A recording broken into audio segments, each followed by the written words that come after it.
بسم اللہ الرحمن الرحیم۔ شادی کے بعد میری 4 بیٹیاں پیدا ہوئی۔ 5ویں بار جب حمل ٹھہرا تو ساس نے مجھے کہا، اس بار اگر بیٹا پیدا نہ ہوا تو تمہیں گھر سے نکال دیا جائے گا۔ میں دن رات پریشان رہنے لگی، اگر بیٹا پیدا نہ ہوا تو کیا ہوگا؟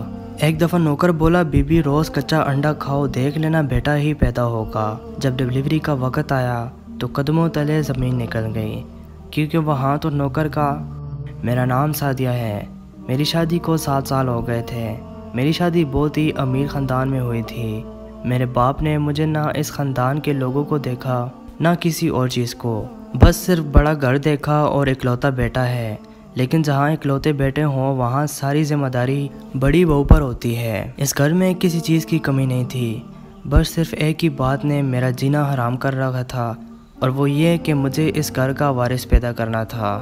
ہمارے معاشرے میں عورت سے کبھی امیدیں ختم نہیں ہوتی، پہلے پڑھائی کریں پھر اچھی شکل و صورت بن کر رہے، شادی ہو گئی تو ماں بنی ہے یا نہیں، اور اگر ماں بنی ہے تو بیٹی پیدا ہوئی یا بیٹا، اگر بیٹی پیدا ہوئی تو وہ کیوں ہوئی، بیٹا پیدا کیوں نہیں ہوا۔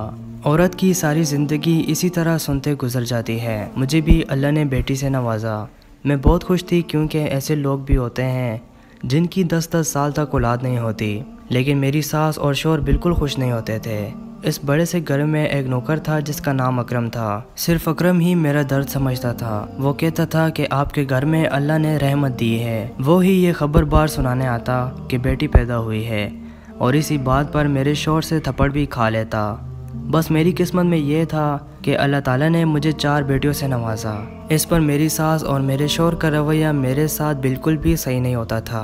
بات بات پر باتیں سننا پڑتی تھی، اور کئی ہفتوں تک ان کا موڈ خراب رہتا۔ میرا شوہر بھی اپنی بیٹیوں سے پیار نہیں کرتا تھا۔ میری ساس تو ان کو اپنے آس پاس بھی نہیں بھٹکنے دیا کرتی تھی۔ میری بیٹیوں کو اس گھر میں کوئی کمی نہیں تھی، وہ اچھا کھانا پہننا اور اچھے اسکول میں پڑھنے جاتی، لیکن ان سے کوئی پیار نہیں کرتا تھا۔ میں بہت پریشان رہنے لگی تھی۔ میری بیٹیاں بہت ہی ضدی ہوتی جا رہی تھیں۔ میں نے اللہ سے دعا کرنا شروع کر دی کہ 4 بیٹیوں کے بعد اب مجھے ایک بیٹا عطا کر دے، کیونکہ میں بھی چاہتی تھی کہ اس بار بیٹا پیدا ہو۔ لیکن یہ 4 بیٹیاں پیدا ہونے کے 2 سال بعد بھی مجھے حمل نہیں ہو رہا تھا، اور اس بات پر بھی مجھے باتیں سننا پڑتی تھی۔ جب انسان بہت پریشان ہوتا ہے تو اسے جو بھی ملتا ہے تو اسے اپنے دل کی باتیں کہہ دیتا ہے۔ اسی طرح میں اپنے نوکر اکرم سے ساری باتیں کہہ دیا کرتی تھی۔ میں آج کل بہت پریشان ہوں، میں اس بارے میں سب کچھ بتا دیا تھا۔ وہ مجھ سے چھوٹا تھا مگر اس نے مجھے اپنے بارے میں کبھی کچھ نہ بتایا، اور مجھے جاننے کا کوئی شوق بھی نہیں تھا۔ میں روز اللہ سے رو کر دعا کیا کرتی تو اللہ نے مجھ پر کرم کیا، اور 5ویں دفعہ حمل ٹھہر گیا، کیونکہ اس بار مجھے امید تھی کہ بیٹا ہو جائے۔ میرے شوہر اور ساس میرے ساتھ اچھا رویے سے پیش آنے لگے، نہ کسی ڈاکٹر سے چیک اپ کرواتے کہ بیٹا ہے یا بیٹی، شاید اس کے پیچھے بھی کوئی ڈر تھا۔ ایک دفعہ میں اپنے کمرے میں لیٹی تھی تو میری ساس میرے پاس آئی اور کہنے لگی، اگر اس بار بیٹا پیدا نہ ہوا تو تیرے ساتھ وہ کریں گے جس کی تمہیں امید بھی نہیں ہے۔ میں بہت ڈر گئی اور پوچھا کہ کیا کریں گی میرے ساتھ۔ میری ساس نے کہا کہ مجھے گھر سے نکال دیا جائے گا۔ یہ سن کر میں بہت پریشان ہوئی اور میری آنکھوں سے آنسو جاری ہو گئے۔ میں نے کہا کہ اس گھر کے علاوہ میرا ہے کون؟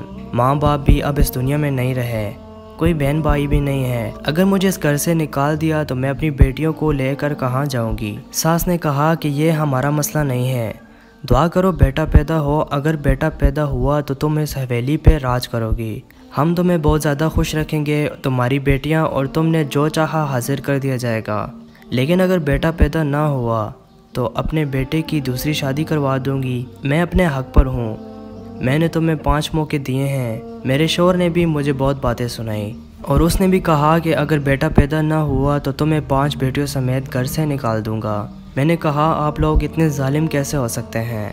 اکرم کمرے میں آ رہا تھا، میں اس کو جوس بنانے کا کہا تھا، اس نے مجھے روتے ہوئے دیکھ لیا۔ میری آنکھوں میں آنسو اس قدر شدید بہہ رہے تھے کہ میں ان کو روک نہ سکی۔ اکرم نے جوس رکھا اور ہاتھ باندھ کر کھڑا ہو گیا اور کہنے لگا، بی بی جی یہ بڑے ظالم لوگ ہیں، ان کے باپ دادا بھی ایسے ہی تھے۔ اکرم نے مجھے کہا، بی بی آپ کو ایک ترتیب بتاتا ہوں، اگر آپ اس پر عمل کرو گی تو بیٹا ہی پیدا ہوگا، بس رات کو سوتے وقت ایک کچا انڈا پی لینا۔ میں نے کہا، اکرم یہ کیسی باتیں کر رہے ہو، انڈے سے کیا ہوگا؟ بی بی جہاں آپ نے اتنا سب کچھ کیا ہے وہاں یہ بھی کر کے دیکھ لیں۔ امیر لوگوں میں ایک خامی ہے کہ جب وہ پریشان ہوتے ہیں تو ان پڑھ نہ سمجھ نوکروں کے مشورے میں بھی آ جاتے ہیں۔ میں نے بھی اکرم کی بات مان لی۔ اس سے کہا کہ میں روز رات کو کچا انڈا سونے سے پہلے پیا کروں گی۔ اگر میں کسی دن انڈا بھول جاؤں تو میرے لیے انڈا جا کر لے آنا۔ اکرم نے کہا میں اس بات کی ذمہ داری لیتا ہوں۔ میں روز رات کو کچا انڈا پینے لگی۔ اس کا ذائقہ عجیب سا ہوتا تھا، لیکن مجھے بیٹا پیدا کرنا تھا۔ کبھی میں روٹھ جاتی تو اکرم میرے لیے دودھ کے ساتھ انڈا لے آتا۔ ایک دفعہ میرے شوہر نے یہ بات نوٹ کی اور پوچھا کہ یہ انڈے تیرے لیے آیا ہے؟ میں نے کہا ہاں، آپ کی امی نے کہا کہ دودھ کے ساتھ انڈا کھایا کرو۔ شوہر ہنسنے لگا اور کہا کہ دعا کیا کرو کہ بیٹا ہی پیدا ہو، ورنہ کھانا پینا تمہارا کسی کام کے نہ آئے۔ میرے شوہر نے بھی میرا کبھی ساتھ نہ دیا۔ اس نے مجھے کبھی اپنا ہمسفر نہ سمجھا، صرف بچے پیدا کرنے والی مشین سمجھتا تھا، لیکن اب مجھے اس سے کوئی امید بھی نہیں تھی۔ اگلے روز اکرم گھر میں نہیں تھا۔ میرا شوہر زور زور سے چلاتا رہا کہ آج گاؤں کے میرے دوست آنے تھے۔ میں حیران تھی کہ اکرم کہاں چلا گیا۔ اکرم رات کے وقت واپس آیا تو اسے بہت ڈانٹا گیا، لیکن وقت پر اکرم نے اپنے سارے کام کر لیے تھے۔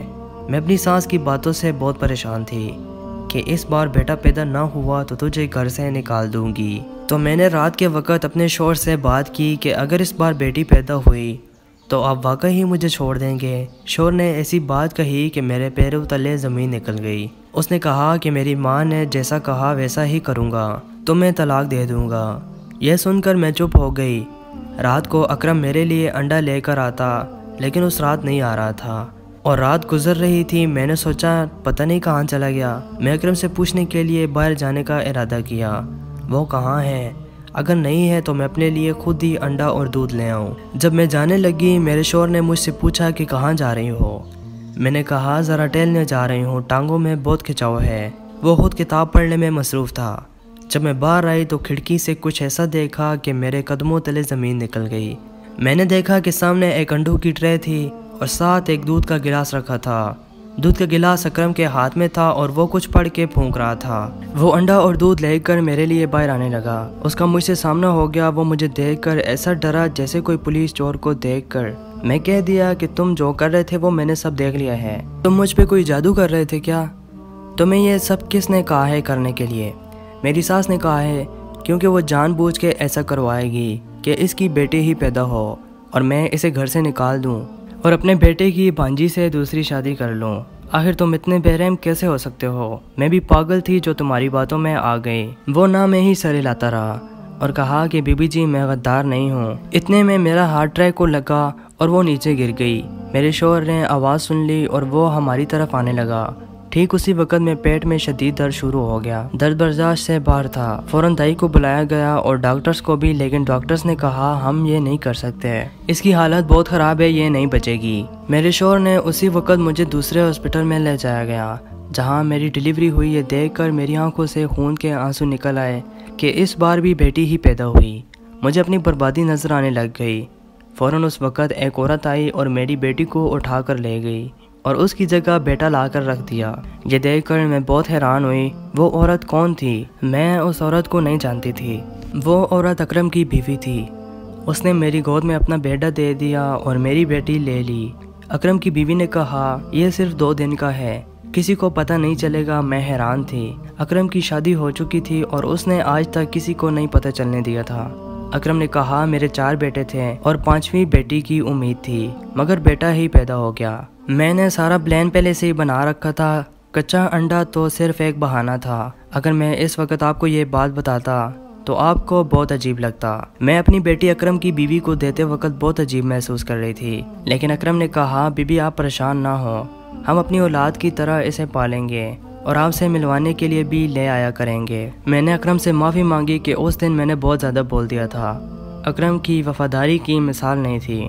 اس کی بیوی میری بیٹی کو لے کر اپنے گھر چلی گئی۔ جب میری ساس اور میرے شوہر کو اس بات کا علم ہوا کہ اس بار بیٹا پیدا ہوا ہے تو وہ بہت خوش ہوئے اور دی ہوئی زبان کے مطابق مجھے مالکن بنا دیا گیا۔ وقت گزرنے کے ساتھ ساتھ سب بدل گیا۔ اب میری ساس شوہر اگر مجھے کسی بات پہ دھمکی دیتے تو فوراً میں ان کو جواب دیتی۔ میرے تیور اب بہت بدل گئے تھے۔ میں ان کو اب اپنی جوتے کی نوک پر رکھتی تھی، وہ بھی چپ کر کے میری بات سن لیتے تھے۔ ایک دن قسمت پلٹی اور بہت بڑا حادثہ ہوا۔ میری ساس اور شوہر کار میں بیٹھ کر جا رہے تھے کہ ان کا ایکسیڈنٹ ہو گیا اور وہ اس دنیا میں نہیں رہے۔ مجھے اس بات کا بہت دکھ ہوا تھا۔ میں نے کئی مہینوں تک سوگ منایا۔ اب ساری حویلی کی مالکن میں تھی، یہ ساری حویلی میری تھی۔ میں نے گاؤں سے اکرم اور اس کی بیوی کو بلا لیا اور اسی گھر میں رہنے کو کہا۔ میں اپنی بیٹی کو آنکھوں کے سامنے بڑا ہوتے دیکھ سکتی تھی۔ ہم حویلی بیچ کر شہر کی طرف چلے گئے، وہیں رہنے لگے اور میں نے سب کو کہا کہ اکرم میرا بھائی ہے۔ وقت کے ساتھ ساتھ بچے بھی جوان ہو گئے تو میں نے اس کی شادی اپنی 5ویں بیٹی سے کروا دی۔ اسی طرح وہ بھی مجھے مل گئی۔ اکرم میرے سگے بھائی سے بھی بڑھ کر ہے۔ اس نے نہ صرف میری مدد کی بلکہ بچوں کی بھی پرورش کی۔